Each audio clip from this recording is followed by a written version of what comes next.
we looked at sort of the various options for additional disease site specific guidelines, which has been a product that ASTRO has been doing for several years now, and looking at sort of the variability in practice, the prevalence of the disease, the maybe even controversy of the disease, that the oropharyngeal cancer was really a prime disease to start addressing with an evidence-based guideline. And so over the past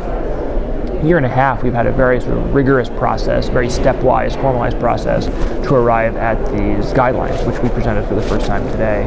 And so it's actually very exciting to see all of the hard work in terms of interpreting the evidence kind of come to fruition in a discussion. This is really just the first step in terms of the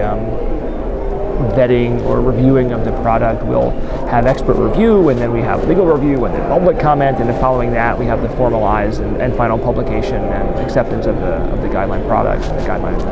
sort of document, which will happen over the next several months.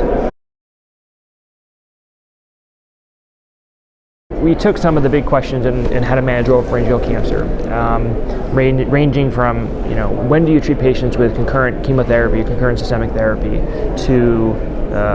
when should you do that after surgery, to should you give induction chemotherapy, to how do you do the radiation to some extent. And sort of we did a pretty intensive review of all the literature on these specific topics, and then boiled them down, interpreted them into the guideline statements that we discussed today and the recommendation statements that we discussed today.